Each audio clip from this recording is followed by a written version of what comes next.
Hello bachcho, let's read the question. The question says mark the correct choice as 1. Both statement 1 and statement 2 are correct. 2. Both statement 1 and statement 2 are incorrect. 3. Statement 1 is correct and statement 2 is incorrect. 4.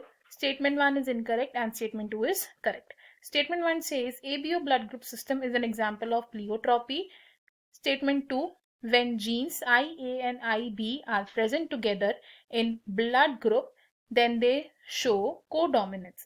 Question में हमारे पास दो statements हैं. हम इन statements के regarding एक correct option choose करना है. First statement में कहा गया है कि ABO blood grouping system pleiotropy का एक एग्जांपल है, एंड सेकंड स्टेटमेंट में कहा गया है जब IA और IB जीन प्रेजेंट होते हैं तो वो कोडोमिनेंस को शो करते हैं. इस क्वेश्चन में हमारा जो की कॉन्सेप्ट यूज होगा that will B ABO blood grouping. ABO blood grouping. ABO blood grouping की बात करें तो एबीओ ब्लड ग्रुपिंग को एक सिंगल जीन कंट्रोल करता है और वो जीन कौन सा है? It is I gene. इस आई जीन की 3 अलीलिक फॉर्म्स एग्जिस्ट करती हैं और ये अलीलिक फॉर्म्स कौन सी हैं? These are I A, I B and small I. इनमें से आई ए और आई बी डिफरेंट शुगर्स को सिंथेसाइज करते हैं, उनको प्रोड्यूस करते हैं, लेकिन जो स्मॉल आई है ये किसी भी शुगर को प्रोड्यूस नहीं करता है. अब क्योंकि एबीओ ब्लड ग्रुपिंग को एक सिंगल जीन कंट्रोल कर रहा है जिसके 2 से ज्यादा अलीलिक फॉर्म्स हैं, तो एबीओ ब्लड ग्रुपिंग क्या है? ये है एक example of multiple alleles and ना कि प्लियोट्रॉपी. और एबीओ ब्लड ग्रुपिंग के अगर इनहेरिटेंस पैटर्न्स की बात करें तो आई ए और आई बी जीन जो होते हैं ये डोमिनेंट होते हैं ओवर स्मॉल आई जीन. तो अगर हम देखें कि I A and small I present है एक ऑर्गेनिज्म में, तो इस कॉम्बिनेशन की वजह से जो ऑर्गेनिज्म का ब्लड ग्रुप है वो होगा A blood group, and I A homozygous condition में भी ऑर्गेनिज्म का ब्लड ग्रुप होगा ए.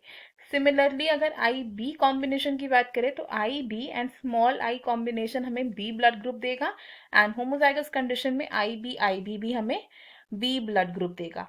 एंड अगर हम बात करें अब एक हेट्रोजाइगस कंडीशन की, एंड अगर हम बात करें अब एक होमोजाइगस रिसेसिव कंडीशन की which is small I that gives O blood group, और हेट्रोजाइगस कंडीशन की अगर बात करें तो आई ए आई बी जब साथ में प्रेजेंट होंगे तो इस हेट्रोजाइगस कंडीशन में को डोमिनेंस का फिनोमिनन शो होगा, यानी कि आई ए और आई बी दोनों ही एक्सप्रेस होंगे, जिसकी वजह से इस कंडीशन में जो ऑर्गेनिज्म का ब्लड ग्रुप है that will be A B.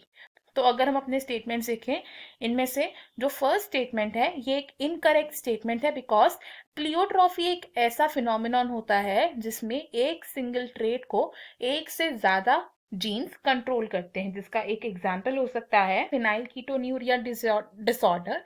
And statement 2 जो है ये करेक्ट स्टेटमेंट है. तो जो ऑप्शंस गिवन है हमारे पास, इन ऑप्शंस में से हम क्या कंक्लूड कर सकते हैं कि जो स्टेटमेंट 1 है वो इनकरेक्ट है एंड स्टेटमेंट 2 करेक्ट है. तो हमारा करेक्ट आंसर है यहाँ पर option 4. Option 1, option 2 and option 3 wrong हो जाएंगे. I hope you have understood it. Best of luck.